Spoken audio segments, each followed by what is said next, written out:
तो आज आपकी पहली क्लास है। करंट अफेयर्स की वॉल्यूम 7 की बात करेंगे। तो पहली क्लास और पहली क्लास में हम लोग देखने वाले हैं बिहार विशेष को। ठीक है, क्या पढ़ेंगे? बिहार विशेष के जो क्वेश्चन होंगे उनको देखेंगे फर्स्ट क्लास में। ठीक है, और 1 से 4 पेज तक आप देख सकते हैं, यहाँ से बिहार से संबंधित प्रश्न आपको देखने को मिलते हैं। तो चलिए शुरू करते हैं। और पहला क्वेश्चन जो है, या फिर पहला टॉपिक कह लीजिए, क्या है? उत्तर बिहार विद्युत वितरण कंपनी। ठीक है, उत्तर बिहार विद्युत वितरण कंपनी ये चर्चा में रहा। क्यों रहा है चर्चा में? चर्चा में क्यों है? तो डिस्कॉम द्वारा देश की 55 विद्युत कंपनियों की रेटिंग की गई, जिसमें उत्तर बिहार विद्युत वितरण कंपनी को 37वां स्थान प्राप्त हुआ है। ठीक है, कहाँ की कंपनी है? बिहार की कंपनी है। ठीक है, क्या नाम है? उत्तर बिहार विद्युत वितरण कंपनी की बात करेंगे तो ये बिहार की कंपनी है, इनको 37वां स्थान प्राप्त हुआ है। कितने में 37वां स्थान प्राप्त हुआ है? तो 37 आउट ऑफ 55। ठीक है, किसके द्वारा ये रिपोर्ट निकाली गई? तो डिस्कॉम के द्वारा रिपोर्ट निकाली गई है। ठीक है, ध्यान में रखेंगे। देश के 55 विद्युत कंपनियों की रेटिंग में उत्तर बिहार विद्युत वितरण कंपनी को 37वां स्थान प्राप्त हुआ, जबकि दक्षिण बिहार विद्युत वितरण कंपनी को 38वां स्थान रहा। ठीक है, बिहार में कितने विद्युत कंपनी है? तो दो विद्युत कंपनी है, एक उत्तर बिहार है और दूसरा की बात करेंगे तो दक्षिण बिहार है। ठीक है, ये डिस्कॉम के द्वारा जो रिपोर्ट निकाला गया है, इसमें से उत्तर बिहार को कौन सा स्थान मिला है? 37 मिला है। और दक्षिण बिहार को कौन सा स्थान मिला है? तो 38 स्थान मिला है। इसको आपको ध्यान में रखना है। ठीक है, पिछले वर्षों की तुलना में काफी अधिक सुधार हुआ है, क्योंकि पिछले वर्ष उत्तर बिहार विद्युत वितरण कंपनी एवं दक्षिण बिहार विद्युत वितरण कंपनी को 45वां और 47वां स्थान मिला था। ठीक है, तो उसके कंपैरिजन की बात करेंगे तो दोनों ने, ठीक है, काफी सुधार किया है। ठीक है, पिछले वर्ष 45 स्थान मिला था उत्तर बिहार को, इस वर्ष 37 स्थान पे रहा। पिछले बार दक्षिण बिहार की बात करेंगे 47 स्थान मिला था, और इस बार की बात करेंगे तो 38 स्थान पे रहा। ठीक है, इसको आपको ध्यान में रखना है। ठीक है, तो 45वां स्थान 47वां स्थान था, इस बार सुधार हुआ है। और 37वां 38वां स्थान दोनों विद्युत कंपनियां ने प्राप्त किया है। ठीक है, आप देखेंगे इस विद्युत कंपनी को ग्रेड क्या मिला। तो इस वर्ष दोनों विद्युत कंपनी को सी ग्रेड मिला है। दोनों को क्या मिला है? कौन सा ग्रेड मिला है? सी ग्रेड मिला है। लेकिन इससे पहले इन विद्युत कंपनी को कौन सा ग्रेड मिला था? तो सी माइनस मिला था। क्या मिला था?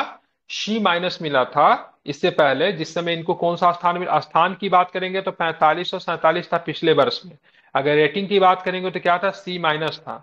लेकिन इस बार की बात करेंगे तो इस बार स्थान कैसा था? तो इनको 37वां स्थान और 38वां स्थान मिला। ठीक है, रेटिंग की बात करेंगे तो क्या मिला? सी रेटिंग मिला है। ठीक है, आप देखेंगे तो टोटल कितने विद्युत कंपनियों का पूरे देश वर्ष में सर्वे किया गया? तो 55 विद्युत कंपनियों को किया गया। कितने विद्युत कंपनी को?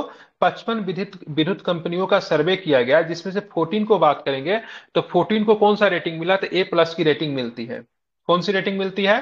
तो ए प्लस की रेटिंग मिलती है 14 कंपनी को। ठीक है, गुजरात, हरियाणा, कर्नाटक, मध्य प्रदेश और आंध्र प्रदेश राज्य की कंपनियों को ए प्लस या फिर ए श्रेणी मिला है। ठीक है, मतलब यहाँ की जो इलेक्ट्रिसिटी की कंपनी है, विद्युत कंपनी की बात करेंगे, गुजरात की बात कर ले या फिर हरियाणा की बात कर ले, कर्नाटक की बात कर ले, मध्य प्रदेश की बात कर ले, फिर आंध्र प्रदेश की बात कर ले, तो they are doing very good job. ठीक है, जबकि बिहार की बात करें तो हम लोग अभी ट्रांसफॉर्मिंग फेज में हम लोग सुधार कर रहे हैं।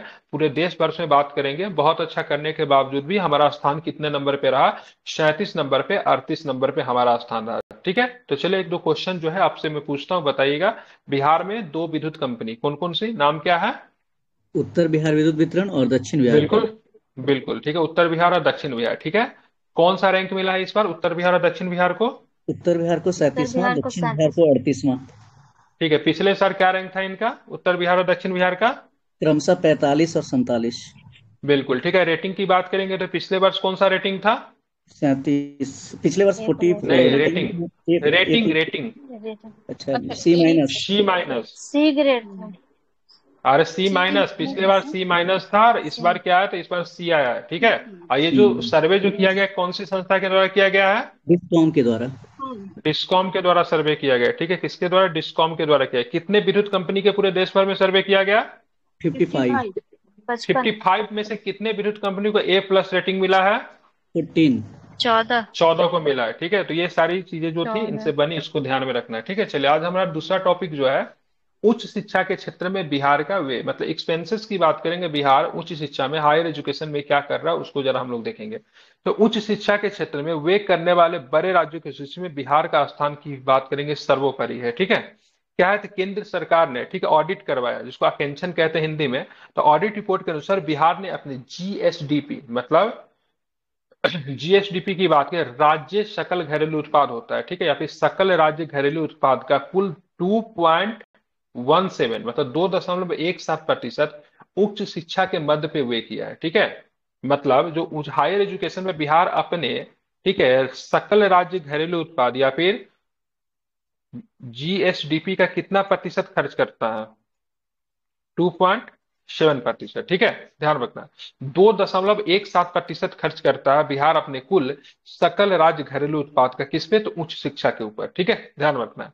आंध्र प्रदेश, मध्य प्रदेश, राजस्थान, तमिलनाडु एवं उत्तर प्रदेश जैसे बड़े राज्य उच्च शिक्षा पर व्यय करने के मामलों में बिहार से पीछे हैं, ठीक है। बिहार सरकार ने ये खर्च नए सरकारी कॉलेजों की स्थापना, विश्वविद्यालयों के आधारभूत संरचना में मजबूती, उच्च शिक्षा में शैक्षणिक असमानता दूर करने तथा नए संस्थानों के लिए जमीन मुहैया कराने पे किया है, ठीक है, ध्यान में रखना है, ठीक है।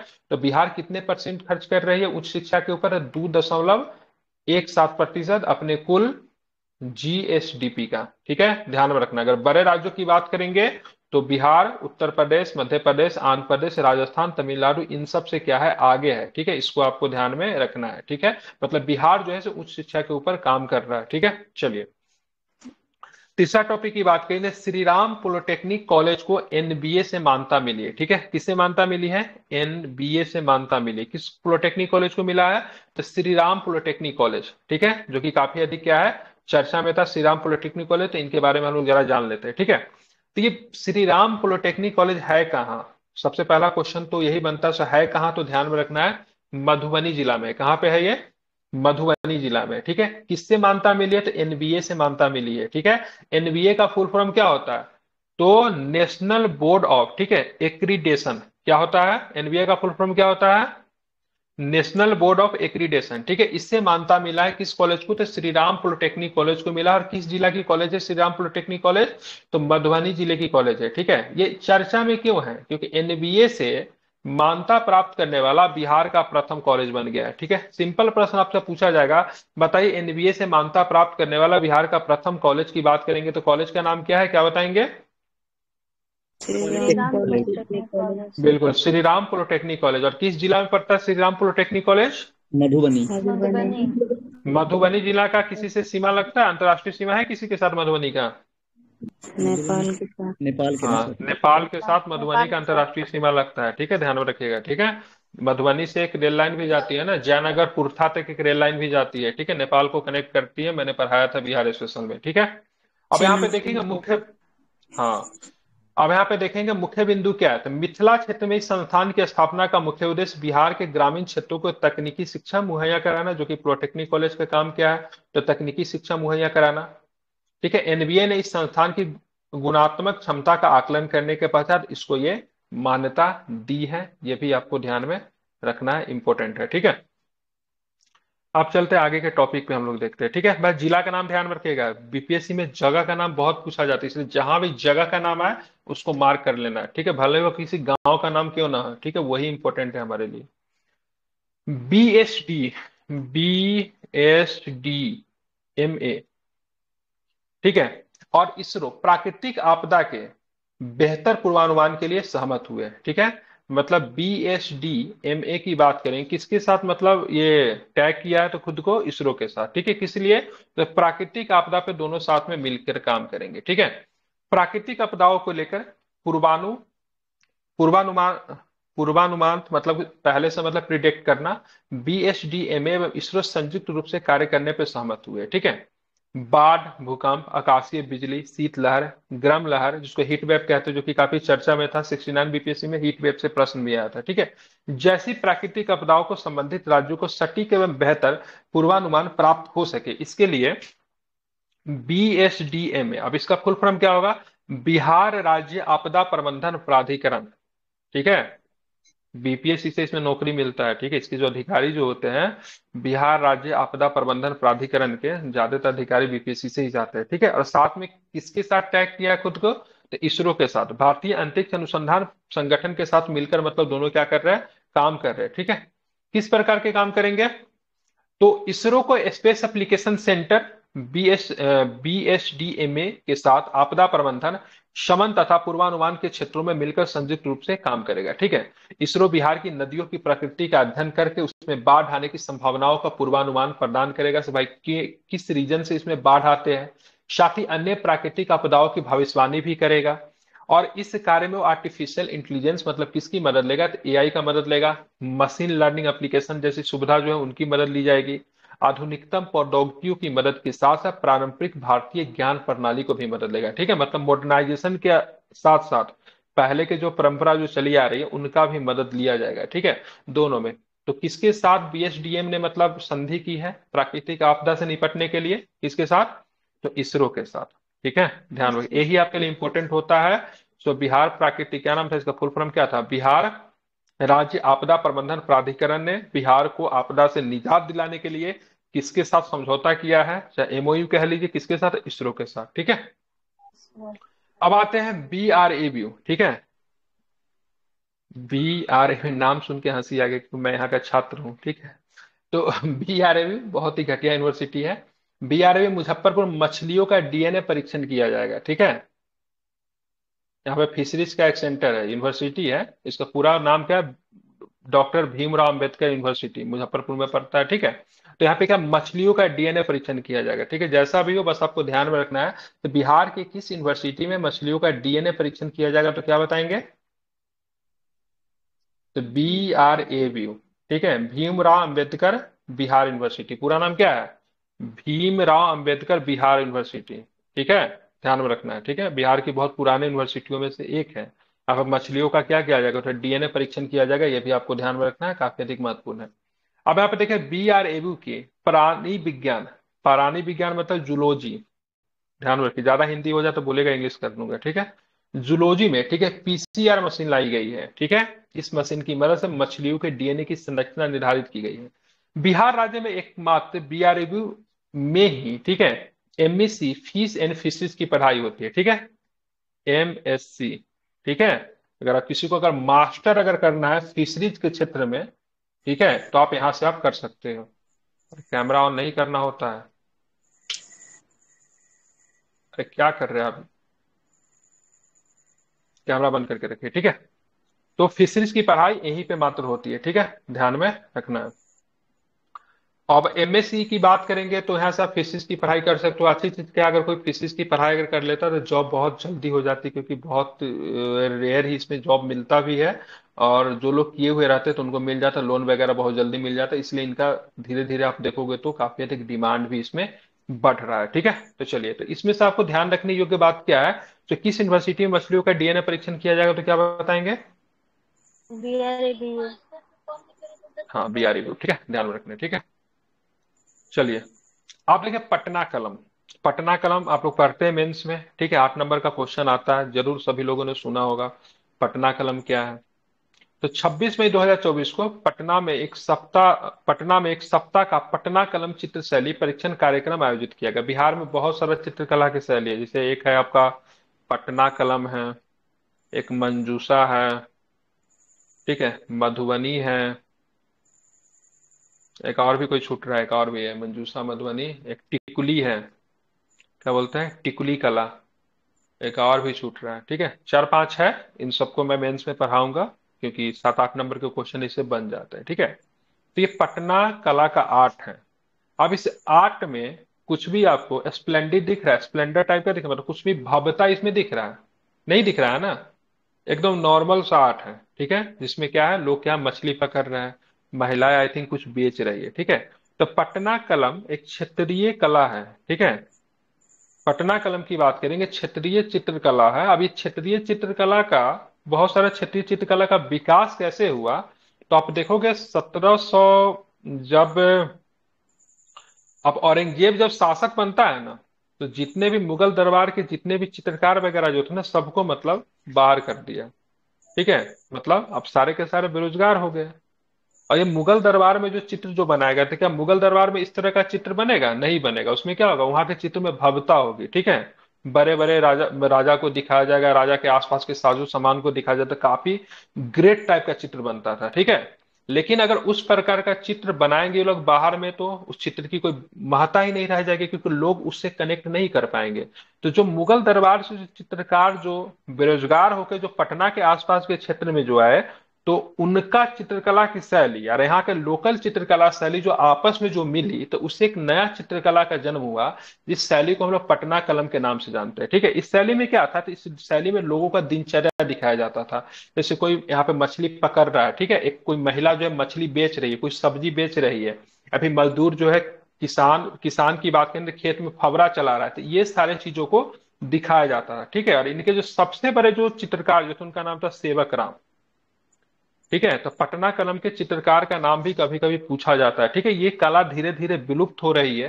रीजन क्या है, इसमें बहुत कम लोग रह गए, इंटरेस्ट नहीं ले रहे, तो सरकार इसको बचाने की कोशिश कर रही है। ठीक है, इस कला को। ठीक है, एक मिनट। अब देखिए ये कार्यक्रम जो था, ठीक है, तो इस कार्यक्रम का आयोजन इंटेक पटना चैप्टर एवं योर हेरिटेज के तत्वावधान में किया गया। मतलब ये जो पटना कलम से संबंधित चित्र ये कार्यक्रम जो हुआ है, ठीक है, तो उसमें मुख्य रूप से आप देखोगे तो intake intake Patna intake Patna chapter, ठीक है, और योर हेरिटेज के तत्वावधान में किया गया। इस कार्यक्रम में मुगल बादशाह जहांगीर के शासनकाल से मुर्शिदाबाद होते हुए पटना तक पहुंची शैली के उत्थान एवं पतन से संबंधित विस्तृत जानकारी दी गई। आपको पता होना जहांगीर के समय, ठीक है, मुगल चित्रकला एवं पेंटिंग का स्वर्णकाल माना जाता है, अपने सबसे क्लाइमेक्स पे था, अपने चरम पे था, पता है ना। लेकिन जहांगीर के बाद जो शासक जो बनेगा, ठीक है, शाहजहां, और उसके बाद कौन बनेगा, औरंगजेब। तो औरंगजेब के समय मुगल चित्रकला पतन होने लगा, और जब पतन होने लगा, ठीक है, तो ये सबके सब मतलब क्या हो गया, निकाल दिया गया। ठीक है, जहांगीर के समय कहते से चित्रकला का एक तरह से क्या उठा, तो क्या बोलते हैं उसको यार, क्या बोलते हैं, जब आदमी को मरने के समय जो ले जाया जाता है, ठीक है, वो उठा। ठीक है, मतलब क्या बोलते हैं, मैं भूल रहा हूँ एक्चुअली में नाम। ठीक है, तो एक तरह से पतन हो गया, मुगल चित्रकला पूरी तरीके से समाप्त हो गई। तो पटना के आसपास में जो मुगल चित्रकला और यहाँ का जो लोकल चित्रकला से ही जन्म होता है पटना कलम का। ठीक है, इस शैली का विकास 18वीं सदी के मध्य से लेकर 20वीं सदी के आरंभ तक पटना और उसके आसपास के क्षेत्रों में हुआ था। ठीक है, इसमें मुगल शाही शैली, ब्रिटिश कला और स्थानीय विशेषताओं का प्रभाव रहा। मतलब समझ रही है, शैली जो है सिर्फ मुगल शाही शैली का तो मिलता ही है, साथ में ब्रिटिश कला का भी इस पे असर है, लेकिन मूल रूप से जो स्थानीय विशेषताओं का, तीनों से मिलने से जो चित्रकला का जो समायोजन जो हुआ ना, उसको हम लोग किस नाम से जानते हैं, पटना कलम के नाम से जानते हैं। ठीक है, ध्यान में रखिएगा, पटना कलम के चित्रकला में किसी भी प्रकार की भव्यता, ठीक है, मतलब बहुत ज्यादा भव्य, इसको स्प्लेंडिड कहते हैं, वो आपको नहीं दिखेगा। इसमें लोगों का आम जिंदगी दिखाया गया। पूछता है क्या दिखाया गया है, लोगों का आम जिंदगी।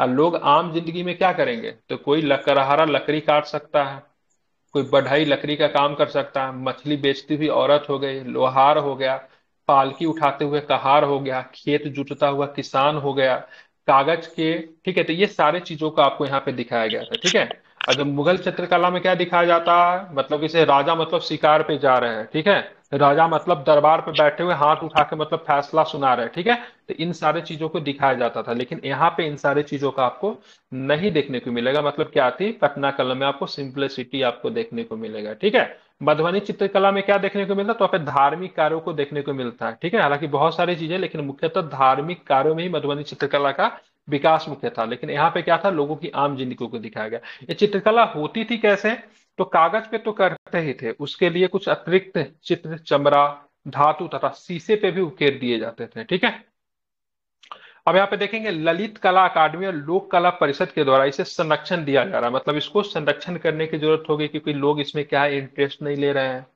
ठीक है, दूसरी बात ये भी है, ये चित्रकला जो पतन की तरह जा रहा है, धरोहर है। ठीक है, 2010 में पटना कलम आधारित कैलेंडर जारी किया गया। बिहार की विरासत पटना कलम पुस्तक का विमोचन किया गया। पटना म्यूजियम तथा खुदा बख्श पुस्तकालय में सुरक्षित एवं संग्रहित है। ठीक है, ध्यान रखेंगे। विक्टोरिया पैलेस कोलकाता तथा विक्टोरिया अल्बर्ट संग्रहालय लंदन में भी संग्रहित है। मतलब विक्टोरिया पैलेस कोलकाता में भी मिल जाएगा आपको, अब विक्टोरिया अल्बर्ट संग्रहालय जो कि लंदन में, वहां पर भी ये चित्र आपको देखने को मिलेगा। मतलब मुख्य रूप से इनको संरक्षण करने का जरूरत है, नहीं तो ये चित्रकला विलुप्त हो जाएगी। ठीक है, क्योंकि जो अभी के जो नए कलाकार जो हैं वो तो है ही नहीं, और इसमें इंटरेस्ट भी नहीं ले रहे हैं। जो पुराने कलाकार जो भी, तो उन सबका मतलब क्या हो गया, देहांत हो गया। ठीक है, ध्यान रखें। तो कभी कभी पूछ भी देता है से ये बताओ पटना कलम के सबसे प्रसिद्ध चित्रकार कौन है, या फिर इनमें से कौन सा जो है सो पटना कलम के चित्रकार नहीं है। ठीक है। आप देखेंगे अगला टॉपिक जलीय जीव स्वास्थ्य प्रयोगशाला एवं आहार प्रयोगशाला। ठीक है, क्या है? तो बिहार में जलीय जीवों के परीक्षण एवं उपचार हेतु जलीय जीव स्वास्थ्य प्रयोगशाला खोली जाएगी। ठीक है, क्या खोला जाएगा बिहार में? तो जलीय जीवों के परीक्षण एवं उपचार हेतु, मतलब उनका परीक्षण भी करेंगे और साथ में उनका उपचार भी करेंगे। इनके लिए क्या खोला जा रहा है बिहार में? तो जलीय जीव स्वास्थ्य प्रयोगशाला। ठीक है। ये संस्थाएं फिशरीज कॉलेज मुजफ्फरपुर एवं fisheries research centre of animal fisheries resource department में स्थापित की जाएगी। ठीक है। अभी फिशरीज कॉलेज के बारे में हम लोग पढ़ा था ना, किस यूनिवर्सिटी में था फिशरीज कॉलेज? फिशरीज के लिए बहुत बढ़िया काम किया जा रहा है। कहाँ पे था? डीएनए परीक्षण के लिए बीआरएबी में। ठीक है। और यहाँ पे आप एमएससी भी कर सकते हैं फिशरी से। ठीक है, एकमात्र ऐसा संस्था बिहार में बीआरए में भी है। ठीक है। ये संस्था है फिशरीज कॉलेज मुजफ्फरपुर एवं fisheries research centre of animal fisheries resources department में स्थापित की जाएगी। इन संस्थाओं पर 9 करोड़ रुपए व्यय किए जाएंगे। ठीक है। मछलियों के आहार की गुणवत्ता की जांच हेतु आहार प्रयोगशाला भी स्थापित की जाएगी। बिहार सरकार मछलियों के ऊपर बहुत सारा वो करे, मछली पालन को बढ़ावा देने के लिए, झींगा पालन को बढ़ावा देने की बहुत इंसेंटिव वगैरह भी दे रही है। ठीक है। तो ध्यान में रखना है। तो बिहार में, ठीक है, जलीय जीवों के संरक्षण में उपचार के हेतु क्या चीज खोला जाएगा? तो जलीय जीव स्वास्थ्य प्रयोगशाला खोली जाएगी। ठीक है।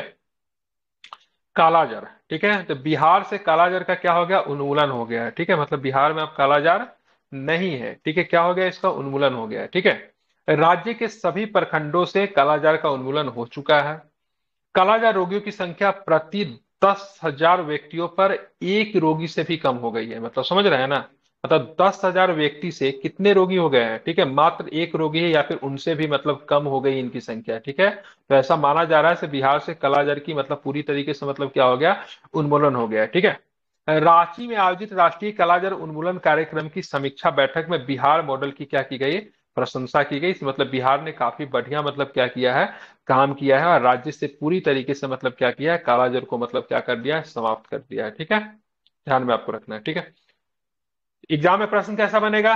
तो किस राज्य से कालाजार का पूरी तरीके से उन्मूलन हो गया है? तो ध्यान रखिएगा बिहार हो चुका है। या फिर पूछेगा बिहार में किस रोग, बिहार को किस रोग से उन्मूलन मिला है? ठीक है, तो कालाजार। ठीक है। अब कालाजार बीमारी के बारे में हम लोग जो जान लेते हैं, तो कालाजार डिजीज अगर किसी को होगा, ठीक है, तो सबसे पहले की बात करेंगे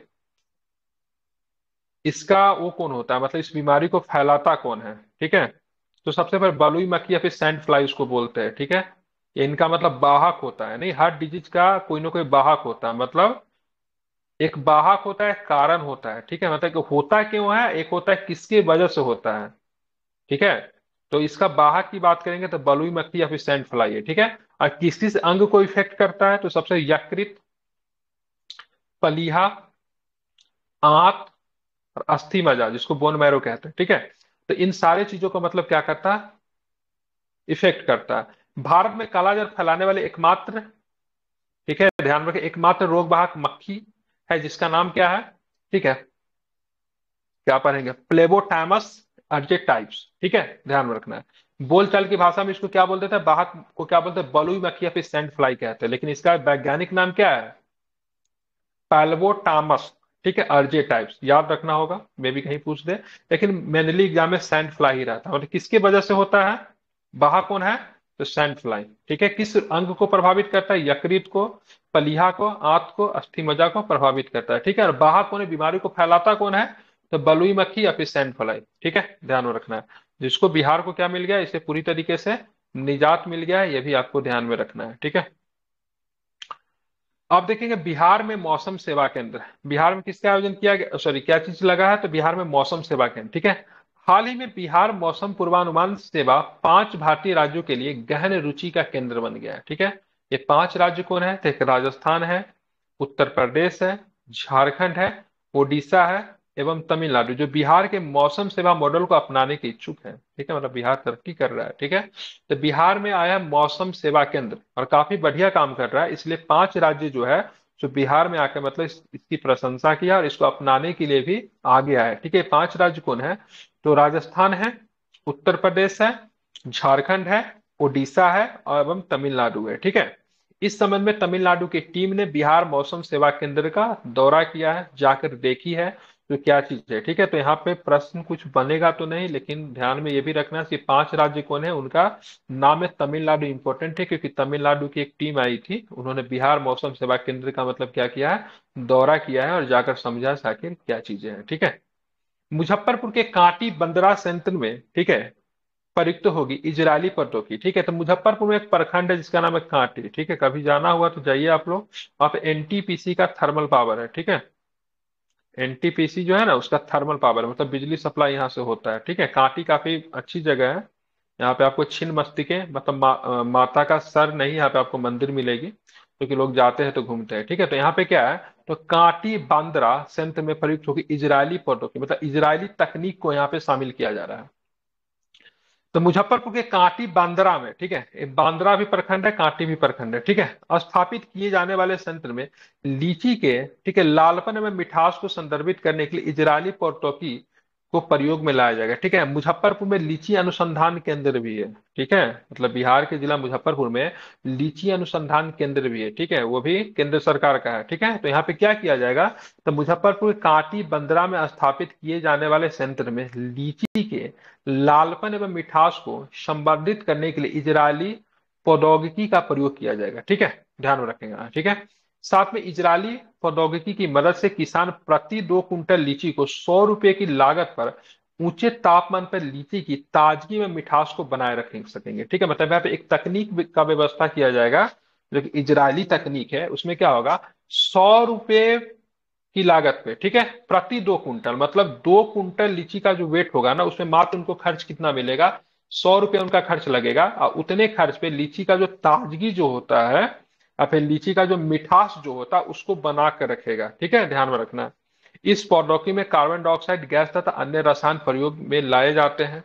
इसके लिए मुजफ्फरपुर के कांटी बांद्रा में संयंत्रों को स्थापित किया जाना प्रस्तावित है। तो बहुत सुंदर प्रश्न बन जाता है। हालांकि कांटी में ऑलरेडी कांटी से थर्मल पावर भी है, तो उससे भी प्रश्न बन चुका है, क्योंकि थर्मल पावर को कुछ अवार्ड वगैरह मिला है, मैं भूल रहा हूँ, लेकिन कांटी थर्मल पावर को, जो कि एनटीपीसी का थर्मल पावर है, उनको कुछ अवार्ड दिया गया है। ठीक है, तो कांटी में और बंदरा में लीची अनुसंधान, यहाँ पे क्या लगेगा, लीची से संबंधित क्या लगेगा, संयंत्र लगेगा, जिसमें मदद कौन कर रहा है, इजरायल कर रहा है। जिसमें फायदा क्या होगा, तो लीची का जो लालपन है उसको मिठास जो है वो अधिक समय तक बना हुआ रहेगा। इसके लिए किसान को क्या देने पड़ेंगे, पैसे देने पड़ेंगे। कितने पैसे देने पे, 100 रुपए देने पड़ेंगे। कितने, तो 50 रुपया प्रति कुंटल है, मतलब 2 कुंटल पे उनको 100 रुपया देना पड़ेगा। ठीक है, कैसे करेंगे, तो उसमें कार्बन डाइऑक्साइड गैस और अन्य केमिकल्स का मतलब यूज करके, ठीक है, लीची को अधिक समय तक क्या कर सकते हैं, प्रिजर्व कर सकते हैं। ठीक है, इसको आपको ध्यान में रखना है। ठीक है, अब हम लोग चलते हैं बांका जिला। ठीक है, तो बांका जिला से क्या प्रश्न है, तो बिहार का सर्वाधिक विशाल सौर ऊर्जा संयंत्र, ठीक है, ये वीवीआई हो जाएगा। ठीक है, 69 बीपीएससी में भी कुछ ऐसा प्रश्न पूछा था, तो इसको आपको मार्क कर लेना है। तो बिहार का सर्वाधिक विशाल सौर ऊर्जा संयंत्र को लेकर बांका जो है काफी चर्चा में रहा है। ठीक है, तो बिहार का सबसे बड़ा सौर ऊर्जा संयंत्र बिहार के बांका जिले में स्थापित किया जा रहा है। ठीक है, ध्यान में रखना। आप देखेंगे इनसे इंपॉर्टेंट क्या प्रश्न है वो भी जरा हम लोग देखते हैं।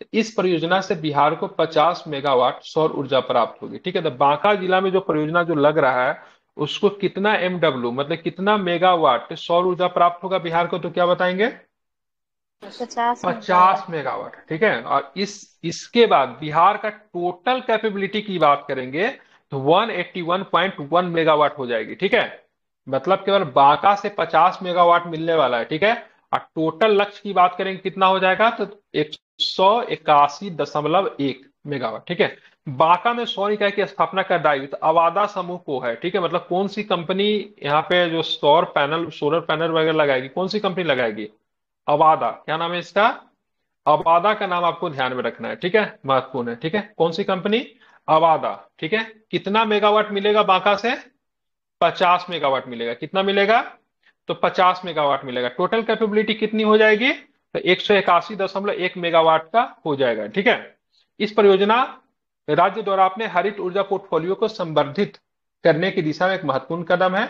अब बिहार की बात करेंगे तो कार्बन न्यूट्रल का लक्ष्य, ठीक है, मतलब जीरो कार्बन का लक्ष्य ने बिहार कब तक रखा है, 2040 तक रखा है। ठीक है, ध्यान रखो। इंडिया का कब तक है, इंडिया का कब तक है, 2070। 2070 तक है, ठीक है। बिहार कब तक कहता है अपने आप को कार्बन कार्बन न्यूट्रल बनाने का लक्ष्य कब तक रखा है, तो क्या बताएंगे? 2040। 2040 तक, ठीक है। और देखिए चर्चा में कांवर झील काफी चर्चा में रहा, ठीक है। क्यों चर्चा में रहा? तो बिहार का प्रथम रामसर साइट जो है कांवर झील अस्तित्व संबंधी संकट का सामना कर रहा है, मतलब इनके अस्तित्व पे, इनके स्टेबिलिटी पे भी संकट आ गया, ठीक है। तो कांवर ताल की बात करेंगे, बिहार के किस जिला में है कांवर ताल? बेगूसराय। ठीक है, तो ये बिहार के किस जिला में? बेगूसराय जिला में, ठीक है। इनको रामसर का दर्जा मिला हुआ है, बिहार का पहला रामसर स्थल था, है सॉरी। और बहुत सालों तक तो ये बिहार का एकमात्र रामसर स्थल भी था, ठीक है। कब मिला था इसको? 2020 में। कब मिला इसको रामसर का दर्जा? कब मिला कांवर को ताल को? 2020 में, ठीक है। ध्यान में रखना है, ठीक है, महत्वपूर्ण है, ठीक है। बिहार में अभी, ठीक है, बिहार में अभी 3 रामसर स्थल है, ठीक है। कौन कौन है? एक कांवर ताल, और 2024 में 2 और बने जो कि एग्जाम में 100% आएगा। एक नंबर तो फिक्स है, ठीक है, नागा है, एक नकटी है, ठीक है। ये नागा नकटी किस जिला में है? बांका में नहीं, जमुई में, सॉरी। जमुई में है, ठीक है। कहाँ पे है? जमुई में। तो बिहार के 3 रामसर स्थल, ठीक है, एक कांवर ताल बेगूसराय जिला, और नागा और नकटी की बात करेंगे जमुई में है, ठीक है। ये नागा नकटी 2024 में, ठीक है, और कांवर ताल की बात करेंगे तो 2020 में, ठीक है, याद रखिएगा, ठीक है, बहुत महत्वपूर्ण है।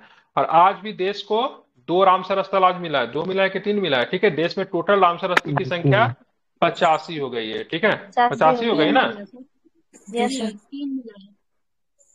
हाँ, तो 85 एक हो गई है ना? तमिलनाडु का, जी सर, और एक एमपी का है। हाँ, तो ये आपका नागा 81 नंबर का है, ठीक है। नकटी की बात करेंगे तो 82 नंबर का होगा, ठीक है। ध्यान में रखना है, ठीक है। चलिए, तो आगे हम लोग चलते हैं, जरा देख लेते हैं किस प्रकार की संकट आ गया है, ठीक है। देखेंगे पर्यावरणीय निम्नीकरण एवं उपेक्षा के परिणाम स्वरूप ये झील अत्यंत दयनीय स्थिति में पहुंच गई है, जिससे इसके दीर्घकालीन अस्तित्व तथा इनके वैधीय पुनः परिस्थितिकी तंत्र पर पड़ने वाला नकारात्मक प्रभाव को लेकर गंभीर चिंता क्या हो गया? उत्पन्न हो गया, ठीक है। कांवर ताल एशिया की सबसे बड़ी मीठे पानी का झील कांवर झील बिहार के बेगूसराय जिले में अवस्थित है, ठीक है। एशिया का सबसे बड़ा मीठे पानी का झील है, ठीक है। एशिया का सबसे बड़ी मीठे पानी की झील, ये कैसे हो सकता है भाई? फिर बूलर झील कहाँ गया? वो एशिया से बाहर है क्या? कांवर झील बिहार के बेगू ये मुझे थोड़ा डाउट लग रहा है, ठीक है, क्योंकि भारत का तो सबसे बड़ा मीठा पानी का झील बूलर झील है, ठीक है।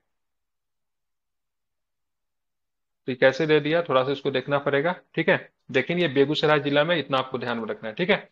आप ध्यान में रखेंगे यहाँ पे ना 3 नदी का पानी यहाँ पे आके मिलता है, ठीक है। एक आपको गंडक है जो कि सबसे महत्वपूर्ण है, एक बिया है, एक करे है, ठीक है। इन नदियों का संगम का जल इसमें आता है, लेकिन मुख्य रूप से जो इसको जल मिलता है ना, 80% के आसपास इसको जल किस नदी से मिलता है?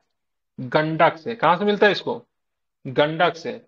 और नदी कौन कौन है? एक बिया नदी भी है, ठीक है। एक कौन सी नदी है? एक करेह नदी भी है, ठीक है। तो बीपीएससी को ज्यादा अगर, वैसे तो अभी तक गंडक से प्रश्न पूछ रहा है, ठीक है, लेकिन अगर ज्यादा इसका दिमाग खराब होगा तो बिया और करेह से भी प्रश्न पूछ सकता है। तो 3 नदी है, तीनों नदी पे आपको ध्यान में इसको रखना है, लेकिन मुख्यतः किससे मिलता है? किससे मिलता है मुख्यतः? गंडक से, ठीक है। अब इसको मैंने जैसा बताया, ये बिहार का पहला रामसर साइट है, मैंने पहले ही बता दिया 2020 में, ठीक है, ये भारत का रामसर साइट बना था, और बिहार का पहला सही, रामसर साइट है, ठीक है। वो सही है, ध्यान में कांवर रखना। झील ही होगा। कांवर एशिया का सबसे बड़ी मीठी पानी का झील कांवर झील। सही है, गूगल सही दे रहा है। तो वुलर झील क्या है? वो भारत की सबसे बड़ी है तो एशिया में नहीं आएगा क्या? भारत की सबसे बड़ी मीठे पानी का झील सर्च कीजिए तो क्या आंसर ले रहा है ये? भारत में बुलरे होगा, इसमें दे रहा है एशिया में। और ये तो कांवर। झील अगर पूछता तो हमको लगता है कांवर वाला होना चाहिए था, गोखुर कांवर झील ही के दे रहा मामले है में। Text book. नहीं नहीं, गोखुर झील के मामले में होना चाहिए, मीठे पानी वाला तो हाँ, बुलर गोखुर झील झाला है। मीठे पानी के गोखुर झील अगर पूछेगा ना तो कांवर तब ताल होगा, ठीक है। जी सर। ठीक है, ध्यान में रखना है, ठीक है। अब आते हैं, गोखुर झील है सर। हाँ वही गोखुर होगा, अगर गोखुर लगा देंगे ना तो ये सही हो जाएगा, ठीक है। लेकिन अगर बात करेंगे सीधे सबसे बड़ी मीठे पानी का झील, तो भाई बूलर से भी बड़ा बड़ा झील है एशिया में, ठीक है, तो फिर गलत हो जाएगा, ठीक है। इससे भारत का ही सबसे बड़ा मीठे पानी का झील बूलर झील है, ठीक है। बूलर बूलर है कि डल है? बूलर है, ठीक है। हमारे सुशील कुमार मोदी जी काफी चर्चा में थे, चर्चा में इसलिए थे क्योंकि इनका देहांत हो गया, ठीक है। तो बिहार के भूतपूर्व उप मुख्यमंत्री सुशील कुमार मोदी जी का कुछ समय पूर्व निधन हो गया, ठीक है। सुशील कुमार मोदी जी की बात करेंगे तो 2005 से लेकर 2013 तक, फिर 2017 से लेकर 2020 के बीच बिहार के उप मुख्यमंत्री के रूप में इन्होंने कार्य किया है, ठीक है, ध्यान रखेंगे। जीएसटी पारित कराने में उनकी सक्रिय भूमिका सर्वविदित है, ठीक है, इन्होंने काफी महत्वपूर्ण भूमिका निभाई थी जीएसटी पारित करवाने में, ठीक है। ये वर्तमान बिहार से राज्यसभा के सदस्य भी थे। वो राष्ट्रीय स्वयंसेवक जिनको हम लोग बोलते हैं आरएसएस के, ठीक है, आजीवन सदस्य रहे, मतलब जीवित जब तक रहे तब तक वो सदस्य रहे, ठीक है। उन्होंने जुलाई 2011 में वस्तु एवं सेवा कर कार्यान्वयन के लिए राज्य के वित्त मंत्रियों की अधिकार प्राप्त समिति का अध्यक्ष नियुक्त किया गया था, ठीक, जो कि मतलब इनको बिहार से समर्थन दिलाने में जीएसटी में इनकी बहुत महत्वपूर्ण भूमिका थी, ठीक है। अब इनके पॉलिटिकल करियर की बात करेंगे तो 1973 में पटना विश्वविद्यालय छात्र संघ के महासचिव बने थे। वही समय जिस समय जेपी मूवमेंट चल रहा था, तो बहुत सारे नेता निकलते, सुशील कुमार मोदी, लालू प्रसाद यादव, ठीक है, रामविलास पासवान, नीतीश कुमार, सब जेपी मूवमेंट से निकला हुआ है, ठीक है। तो ये सबके सब 1973 से लेके, ठीक है ना, 1970 से लेके, ठीक है, 1975 के बीच में खूब एक्टिव थे, ठीक है।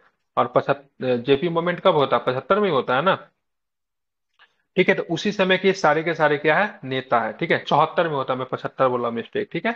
74 में जेपी मूवमेंट, ठीक है। 75 में तो इमरजेंसी लग जाता है ना, जेपी मूवमेंट प्रमुख कारण था इमरजेंसी लगाने के लिए, ठीक है।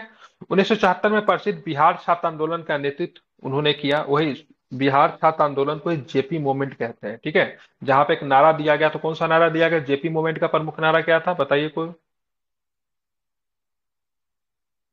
हम्म संपूर्ण क्रांति, क्या नाम था पूर्ण इसका? क्रांति। संपूर्ण क्रांति बोलते हैं, ठीक है, ध्यान में रखेंगे, ठीक है। तो उसी में ये नेता बने। ये पटना सेंट्रल विधानसभा, अब कुम्हरार से सर्वप्रथम बिहार विधानसभा के सदस्य निर्वाचित हुए थे, ठीक है। तो पटना सेंट्रल विधानसभा जो कि कुम्हरार में है, वहां से सर्वप्रथम बिहार विधानसभा के सदस्य निर्वाचित हुए। 2004 में भागलपुर निर्वाचन क्षेत्र का प्रतिनिधित्व करते हुए लोकसभा का सदस्य भी बने थे, ठीक है। बिहार के वरिष्ठ नेता की बात करेंगे, चार पांच नेता में से तो है जो कि दो का निधन हो गया, एक रामविलास पासवान जी का निधन हो गया, सुशील कुमार मोदी जी का निधन हो गया, और बचे नीतीश बाबू और एक बचे लालू जी, ठीक है। ये चारों के चारों समकालीन ही है, ठीक है, चारों के चारों जेपी मूवमेंट से ही निकले हुए हैं, ठीक है। और सबके सब कब निकले? तो 1974-75 के आसपास सबके सबका उत्थान हुआ, और 1974 में जेपी मूवमेंट के बाद ये लोग सारे के सारे इलेक्शन लड़ते हैं और सब जीत भी जाते हैं, ठीक है, ध्यान में रखेंगे। अब हम लोग चलते हैं आगे, देखेंगे, ठीक है। बिहार की प्रथम, ये लास्ट है, ठीक है, बिहार की प्रथम पुरावशेष संरक्षण प्रयोगशाला बन गया है। तो बिहार की प्रथम पुरावास, क्या लिखे हुआ है यार, ठीक है, पुरावाशेष संरक्षण प्रयोगशाला का निर्माण पटना संग्रहालय में किया गया है, ठीक है। मतलब सिंपल शब्द में आर्कियोलॉजी कह लीजिए ना, ठीक है। अब यहाँ पे देखते हैं पर क्या किया गया, तो उसमें कुछ प्रश्न बन जा रहा है। इस प्रयोगशाला का निर्माण पटना संग्रहालय में इंदिरा गांधी राष्ट्रीय कला केंद्र के मध्य हस्ताक्षरित समझौता ज्ञापन के तहत किया गया, ठीक है। इस परियोजना पर लगभग 15 करोड़ रुपए व्यय किए गए हैं। कागज, कैनवास, वस्त्र आदि पर की गई चित्रकारी एवं पांडुलिपियों के डॉक्यूमेंटेशन का कार्यभार, कार्यारंभ के साथ पुरावशेषों का संरक्षण शुभारंभ हो गया है, ठीक है। तो बिहार में, ठीक है, जो भी पुरावाशेष हो जाएंगे, जो भी मतलब पुराने चीज जो है उन सबका संरक्षण किया जाएगा, ठीक है। अब देखिए, भारत का प्रथम डिजिटल भिखारी, ये भी काफी चर्चा में था, ठीक है, बताइए क्या क्या पढ़ना पड़ रहा है, ठीक है। तो भारत का प्रथम डिजिटल भिखारी है, ठीक है, इनका निधन हो गया है। तो भारत, बिहार एवं देश के प्रथम डिजिटल भिखारी, इसका नाम था राजू पटेल। नाम क्या था इसका? राजू पटेल, ठीक है। तो इसका निधन हो गया है, ठीक है। इनको किस नाम से जानते हैं? इनको डिजिटल भिखारी के नाम से जानते हैं। राजू पटेल बिहार के बेतिया जिले का निवासी था और डिजिटल भिखारी के नाम से विख्यात। आई थिंक क्यूआर वगैरह से पेमेंट वगैरह लेता होगा, फिर भीख वगैरह जो होगा क्यूआर कोड के द्वारा लेता होगा, इसलिए डिजिटल भिखारी नाम पर रहा होगा कुछ रीजन, लेकिन इनका निधन हो गया। इनका नाम क्या था? राजू पटेल, ठीक है। नाम भी स्टाइलिश है, याद रखिएगा, ठीक है। इस पेज का लास्ट करवा दे रहा हूँ, ये छोड़ दूं, करवा देते हैं, ठीक है। इंडिया स्किल्स 2023-24, ठीक है। राष्ट्रीय कौशल चैंपियनशिप में अपनी प्रतिभा का प्रदर्शन करने के लिए बिहार को, ठीक है, 39 कौशल युक्त व्यक्ति शामिल हुए, ठीक है। तो जरा इसको देख लेते हैं। तो राष्ट्रीय कौशल चैंपियनशिप में अपनी प्रतिभा का प्रदर्शन करने के लिए बिहार से 39 कौशल युक्त व्यक्ति को शामिल किया गया है। ये चैंपियनशिप दिल्ली, भुवनेश्वर, मणिपाल एवं गांधीनगर में आयोजित की जाएगी। यह आयोजन राष्ट्रीय कौशल विकास निगम, ठीक है, एनएसडीसी, ठीक है, क्या बोलते हैं, एनएसडीसी, ठीक है, नेशनल स्किल डेवलपमेंट काउंसिल होता है आई थिंक, उनकी मदद से संपन्न किया जाएगा। बिहार से कितने लोगों को शामिल किया गया, प्रश्न बन सकता है। ठीक है, कितने लोगों को शामिल किया गया है, 39 लोगों को, ठीक है। 40। इंडिया इंडिया स्किल सेंटर के युवाओं को पारंपरिक एवं नए उभरते हुए क्षेत्रों में अपनी क्षमताओं एवं प्रतिभाओं को प्रदर्शित करने का अवसर प्रदान करता है। विजयी प्रतियोगी फ्रांस के लियोन में, ठीक है, लियान नहीं लियोन होगा, फ्रांस के लियोन में, ठीक है, आयोजित होने वाले वर्ल्ड स्किल्स 2024 में भारत का प्रतिनिधित्व करेंगे। ठीक है, जो भी विजयी प्रतियोगी जो होंगे भारत का मतलब प्रतिनिधित्व करेंगे कहाँ पे, फ्रांस के लियोन्स में। फ्रांस के लियोन्स में किसी एक चीज का मुख्यालय है जो कि काफी चर्चा में रहता है, किसका मुख्यालय है, फीफा का सर। नहीं वो तो स्विट्जरलैंड में, इसका इंटरपोल का है। इंटरपोल किसका का, है, हाँ, लियोन। इंटरपोल का, जिसका इंटरपोल गठन हुआ था 1923 में, इसका गठन 1923। हुआ था। ठीक है, ध्यान में रखिएगा। ठीक है, तो वहां पे क्या विश्व का होगा, पुलिस मैन बोलते हैं ना इसको। हाँ बिल्कुल, ठीक है। 23-24 में इंडिया स्किल्स का आयोजन किया गया है एनसीडीसी की मदद से। बिहार से 39 लोगों को चुना गया है। भारत से जो लोग इसमें विजयी होंगे, जो लोग चुने जाएंगे, वो भारत का प्रतिनिधित्व करेंगे 2024 में। कहा तो फ्रांस के लियोन में। ठीक है, बक्सर का Chausa thermal power plant, Chausa का युद्ध काफी प्रसिद्ध है। कब हुआ था चौसा का युद्ध, सॉरी बक्सर, कब हुआ था चौसा का युद्ध, 1539। 1546। ठीक है, 1539 में चौसा का युद्ध हुआ था। ठीक है, और बक्सर का युद्ध 1764 में। ठीक है, ये में। चौसा जो है ना कहाँ पर था, बक्सर में पड़ता है, गंगा नदी के पास में है। ठीक है, बक्सा का कर्नाटक चौसा, बिहार सॉरी, में तो यहीं से गंगा नदी प्रवेश कर। बिहार यूपी के बॉर्डर पे पड़ता है ना सर। हाँ यहाँ पे चौसा आई थिंक कर्मनासा है। ठीक है, हाँ। देख लीजिएगा। ठीक है, हालांकि गंगा भी है बक्सर में। ठीक है, प्रवेश यहीं से करती है। गंगा बक्सर का प्रवेश चौसा करती थर, है। हाँ प्रवेश करते हैं, इसे यूपी का बॉर्डर बनाता है ना बक्सर। जी बक्सा का जी। चौसा थर्मल पावर प्लांट 2024 के अंत तक व्यावसायिक विद्युत का उत्पादन करने लगेगा। ठीक है, ध्यान में रखना। तो ये पूछा जाएगा बक्सर में किस जगह पे, ठीक है, थर्मल पावर प्लांट लगाया गया है, तो क्या बताएंगे, बक्सर में कहाँ पे है, तो ये आपका चौसा में। चौसा में है। ठीक है, इस पावर प्लांट से शुरुआती दौर में 660 660 की दो, ठीक है, दो यूनिटों का एक साथ शुरू किया जाएगा। टोटल कितना हो गया, तो 1320। ठीक है, एक यूनिट 660 का, दूसरा यूनिट 660 का, टोटल यूनिट कितना हो गया, 1320 मेगावाट बिजली का उत्पादन करेगा दोनों यूनिट मिलकर। ठीक है, भविष्य में इस संयंत्र की उत्पादन क्षमता को बढ़ाकर कितना करने की बात हो रही है, तो 2000 मेगावाट करने की बात हो रही है। ठीक है, ध्यान में रखना है। ठीक है, तो बक्सर का कहाँ पे, बक्सर के चौसा में। ठीक है, क्षमता चौसा में। कितनी है, क्षमता कितनी है, तो छः 1320 660 यूनिट, से 13 660 दो।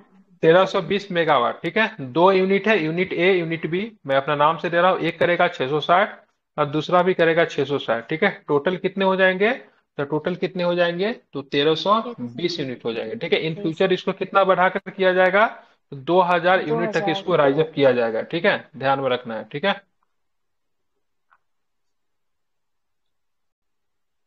तो लास्ट है, ये लास्ट करंट अफेयर्स है। ठीक है, अब एशिया यूनिवर्सिटी रैंकिंग्स आ गई है। ठीक है, बिहार का कॉलेज को इसमें मिला है जगह कि नहीं मिला, उसमें हम लोग देखते हैं। एशिया यूनिवर्सिटी रैंकिंग में आईआईटी पटना ने अपनी रैंकिंग में उल्लेखनीय सुधार करते हुए 163वां स्थान प्राप्त कर लिया है। ठीक है, तो बिहार में आपका आईआईटी है, एक ही आईआईटी है, आईआईटी पटना है, उसको 163वां स्थान में। देखिए भारत में जो उच्चतम संस्था की बात करेंगे तो आईआईटी इंजीनियरिंग के क्षेत्र में है, आईआईएम की बात करें मैनेजमेंट के क्षेत्र में है, और निफ्ट की बात करेंगे तो फैशन के क्षेत्र में, निफ्ट ही बोलते हैं ना। ये तीनों बिहार में है, आईआईटी पटना में है, आईआईएम कहाँ है बताइए, आईआईएम लखनऊ। पटना में ही है यहाँ ना। पे नहीं है सर, एक आया है। आईआईएम गया। गया में। ठीक है, निफ्ट कहाँ पे है, निफ्ट पटना में है। ठीक वो है, तो पटना में है। ठीक है, तो ये सब है बिहार में। ठीक है, तीनों उच्चतम संस्था की बात करेंगे, एम्स भी तो है ना, तो एम्स तो ऑलरेडी है, ठीक, कई जगह पे। ठीक है, ये सब उच्चतम संस्था जो कि बिहार में है आपको। ठीक है, तो आईआईटी पटना की बात करें, एशिया यूनिवर्सिटी रैंकिंग्स में इतने 163 स्थान प्राप्त किया है, ठीक है। Times higher education world university rankings की नवीनतम सूची में आईआईटी पटना 800 से 1000 टियर से निकलकर 600 से 800 टियर में पहुंच गया। ये संस्था की वैश्विक स्तर पर निरंतर प्रगति को दर्शाता है, ठीक है। मतलब डेवलपमेंट कर रहा है। और कितना रैंक मिला है? तो 163 नंबर रैंक मिला, जो कि पहले के कंपैरिजन में इसका सुधार हुआ है। तो एशिया यूनिवर्सिटी रैंकिंग से बिहार का आईआईटी पटना शामिल है और इसको 163 रैंक मिला है, ठीक है। इसको आपको ध्यान में रखना है। कल की क्लास में हम लोग पढ़ेंगे, क्या पढ़ेंगे? सर तो 2 कल की टॉपिक क्लास है, में बढ़ा दीजिए ना। सर आगे का 2 ही तो बचा हुआ है। बिहार खत्म हो जाएगा। हाँ। ठीक है, पढ़ा देता हूँ, ठीक है। आप देखेंगे पुरस्कार, ठीक है। तो म्यूजियम इन्फ्लुएंसर अवार्ड 2024, ठीक है, कौन सा है? तो म्यूजियम इन्फ्लुएंसर अवार्ड की बात करें, 2024 क्यों चर्चा में था, ये भी जरा हम लोग देखते हैं, ठीक है। तो सबसे पहले आप देखोगे तो चर्चा में रहने का रीजन क्या है? तो बिहार संग्रहालय के निदेशक अंजनी कुमार सिंह को म्यूजियम इन्फ्लुएंसर अवार्ड 2024 से सम्मानित किया गया, ठीक है। तो म्यूजियम इन्फ्लुएंसर अवार्ड किसे दिया गया, क्या बताएंगे? अंजनी कुमार सिंह। अंजनी। बिल्कुल, अंजनी कुमार को दिया गया। अंजनी कुमार सिंह को। अंजनी कुमार सिंह क्या है? तो ध्यान में रखना, सिंपल है। तो ये बिहार में क्या है? तो बिहार संग्रहालय के निदेशक है, डायरेक्टर है, ठीक है। ध्यान में रखेंगे, आईएएस होते हैं, ठीक है। आप देखिए, म्यूजियम इन्फ्लुएंसर अवार्ड उन व्यक्तियों को प्रदान किया जाता है जिन्होंने संग्रहालय परिदृश्य के भीतर विभिन्न क्षेत्रों में महत्वपूर्ण प्रगति की है, ठीक है। और जिन्होंने फिल्म संरक्षण में अग्रणी होने के साथ साथ संरक्षण प्रथाओं को आगे बढ़ाया, मतलब जिन्होंने क्या बोले, कंजर्वेट किया है, संरक्षण किया है चीजों को, अभूतपूर्व अनुसंधान करने, नवीन प्रदर्शनियों का आयोजन करने, स्थिरता को बढ़ावा देने तथा सामुदायिक जुड़ाव को प्रोत्साहित करने में अहम भूमिका निभाई है। और ऐसा व्यक्ति बिहार में कौन है? तो अंजनी कुमार सिंह है। इसलिए इनको क्या मिला है? म्यूजियम इन्फ्लुएंसर अवार्ड मिला है 2024, ठीक है। किस पद पे है? तो बिहार संग्रहालय के निदेशक है हमारे अंजनी जी, ठीक है। इनको आपको ध्यान में रखना है, ठीक है। अवार्ड किनको दिया जाता है मैटर नहीं करता है, किस लिए दिया जाता है, बस ध्यान में रखना, जो कि कला को मुख्यतः संरक्षण करेगा, ठीक, कंजर्व करेगा, उनको दिया जाता है। जिनको किनको मिला है? तो अंजनी कुमार सिंह को मिला है, ठीक है। अब पंडित हीरालाल मिश्रा पुरस्कार, ये पंडित हीरालाल मिश्रा पुरस्कार किनको दिया गया था? मदन मोहन शर्मा एवं सविता मिश्रा को पंडित हीरालाल पुरस्कार से सम्मानित किया गया, ठीक है। ध्यान में रखेंगे, क्या नाम है? मदन मोहन शर्मा और सविता मिश्रा, दोनों को कौन सा पुरस्कार मिला है? तो पंडित हीरालाल मिश्रा पुरस्कार मिला है, ठीक है। आप जानेंगे ये लोग है कौन, कहाँ से बिलोंग करते हैं, ठीक है, बिलोंगिंग क्या है इनका। तो मदन मोहन शर्मा की बात करें, बिहार के वैशाली जिला के रहने वाले हैं। मदन जी कहाँ के रहने वाले हैं? वैशाली जिला के। क्या है ये? तो शास्त्रीय गायक है, ठीक है। जबकि सविता मिश्रा की बात करें, ओडिसी नृत्यांगना है, ठीक है। तो ओडिसी की बात करेंगे, नृत्यांगना है जिनका नाम क्या है? सविता मिश्रा। अब मदन मोहन शर्मा की बात करेंगे तो वैशाली जिला के क्या है? तो शास्त्रीय गायक है। इन दोनों को क्या मिला है? तो दोनों को मिला है पंडित हीरालाल मिश्रा पुरस्कार मिला है, ठीक है। पंडित हीरालाल मिश्रा पुरस्कार त्रिवेणी कला केंद्र पटना के द्वारा प्रदान किया जाता है। ये भी इंपॉर्टेंट है, पंडित हीरालाल मिश्रा पुरस्कार किस संस्थान के द्वारा प्रदान किया जाता है? तो त्रिवेणी कला केंद्र पटना के द्वारा प्रदान किया जाता है, ठीक है। बात करेंगे, यह पुरस्कार कला एवं संस्कृति मंत्रालय के तत्वावधान में, मतलब इस गार्जियन कौन है, मतलब कौन इसकी देखरेख करती है, मतलब कौन सा, मतलब इसका कंट्रोलर बॉडी कौन है? तो पुरस्कार कला एवं संस्कृति मंत्रालय के तत्वावधान में दिया जाता है, ठीक है। ध्यान रख, लेकिन कौन प्रदान कौन करता है? तो त्रिवेणी कला केंद्र पटना प्रदान करता है, ठीक है। किसको किसको मिला है? तो मदन मोहन शर्मा को मिला है, जो कि वैशाली जिला के रहने वाले हैं। और सविता मिश्रा को मिला है, जो कि जिला का नाम नहीं दिया हुआ, लेकिन ओडिसी की नृत्यांगना है, ध्यान में रखना है। और मदन मोहन शर्मा जी की बात करेंगे तो ये शास्त्रीय गायक है, ठीक है। ध्यान में रखना है आपको, ठीक है। अब हम लोग जो है सो हमारा जो बिहार जो हो गया समाप्त, ठीक है। कल के क्लास में हम लोग क्या पढ़ेंगे? राष्ट्रीय, ठीक है। तो कल आप लोग क्या देख के आइएगा? नेशनल करंट अफेयर्स को देख कर आइएगा। कल हम लोग नेशनल के ऊपर क्या करेंगे? तो चर्चा करेंगे, ठीक इसका है। पीडीएफ कहाँ पे है सर?